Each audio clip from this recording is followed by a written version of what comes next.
Hindi po tayo papayag na habang limpak nasa lapi ang nandyan sa lamesa ng mga kurap, maraming mga pamilyang Pilipino ang walang naman ang mesa. Yan ang katotohanan. Kaya nga naman, ipapakita rin natin na mula sa kasaysayan, hindi lang tayo mag-aaral, hindi lang tayo matututo wala sa kasaysayan, kundi ang bansang Pilipino ang kanyang gumawa ng kasaysayan. Kasaysayan ng paslaman, kasaysayan ng pagkakaisa, kasaysayan na dapat nang baguhin ang bulok na sistema, baguhin natin ang sistema at ang pangarap natin. Mga magsasaka naman, mga manggagawa naman, mga mangingisda naman, mga magalit ng Pilipino naman, mga migrante naman, mga katutubo naman. Yan ang boses na dapat natin marinig, boses na ating palalakasin, boses na magbabago sa sistema. Isulong natin ang pambansang demokrasya. Yan itigilan na ang paghahari ng mga Panginoong may lupa, paghahari ng pangangayani ng dayuhang interes sa ating sariling bayan. Kaya ang ating pagkilos ngayong araw ay para sa Pilipino, para sa Pilipinas, na handang baguhin ang sistema, handang isulong ang tunay na kalayaan at demokrasya dito sa ating bansa. Lumuluwag. Kaya lahat itaas natin ang ating kamao. Dahil ito ay hindi lamang araw ng ating paniningin sa mga kurap. Ito rin ay araw ng ating pagpupunan. Medyo lumuluwag na. Palakpakan ninyo ang bawat isa. Ito ay araw din ng pagpupulay sa lahat ng mga martir ng sambayan ng Pilipino, sa lahat ng mga bayani natin na nagpapatuloy ng laban para sa tunay na kalayaan at demokrasya. Mabuhay ang kababaihan at sambayan ng Pilipino na kailangan sa laban.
Ayaw sa walang biyak.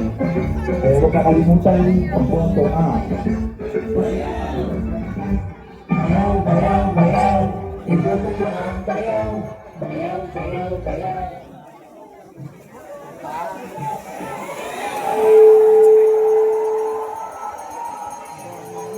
Magandang araw po sa inyong mga minamahal kong magmamahal. Mga matatalino ka lang, mga mamamayang Pilipino. Kahit kailanman, ay hindi nauuto. At kung ka lang, Dito ko sa loob. at 500 piso, Labay tayo. Diretso ha, diretso. Galit. ako po, Riders ng bayan!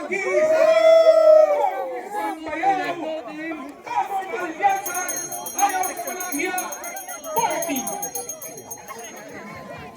Ang nakatasang magnanakaw bansa. Gabi-gabi na ngayon ang protesta laban sa mga korapot sa gobyerno. Partikular na sa flood control project.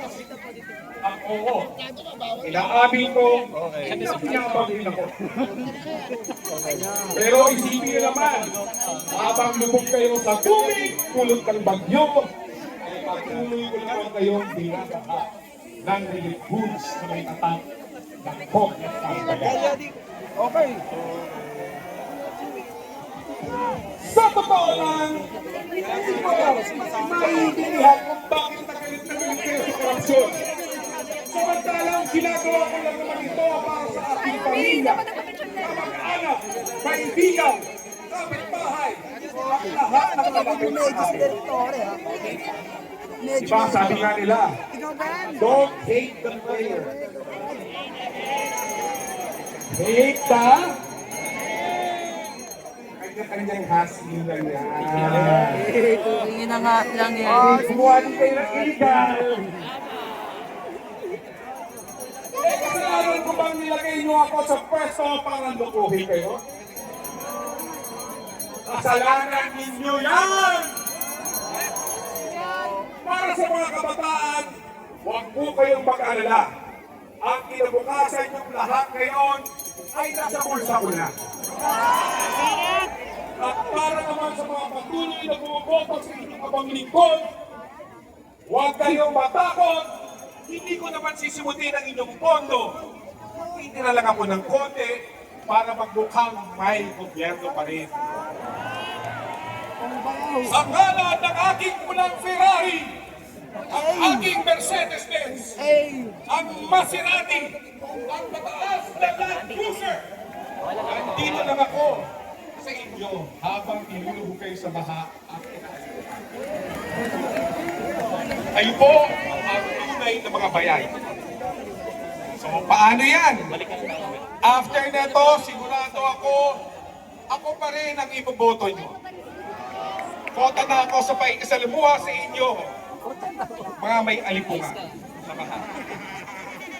Kita-kita tayo ulit sa campaign ulit sa 2028. Paalam, mga magbaming nahangal!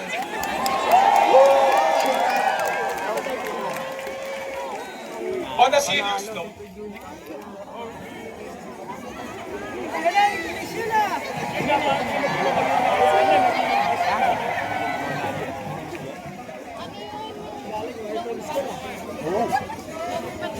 on a serious note po, ang tunay ko pangalan ay si Chusha Maydon, isang artist kaibigan. Bahagi ng milyong Pilipinong pagod na sa pagnanakaw at pagluloko ng mga kurakot na politiko sa gobyerno. At kahit patuloy nila tayong nilulubog ng kasinungalingan, bahain man tayo, ipabahain natin sila ng ating mga tinig at protesta. Tama ng nakawan, tama ng pagwalang hiya, titindig tayo at lalaban, Pilipinas. Maraming salamat po. Mga anak ng po, ang Moro Beach!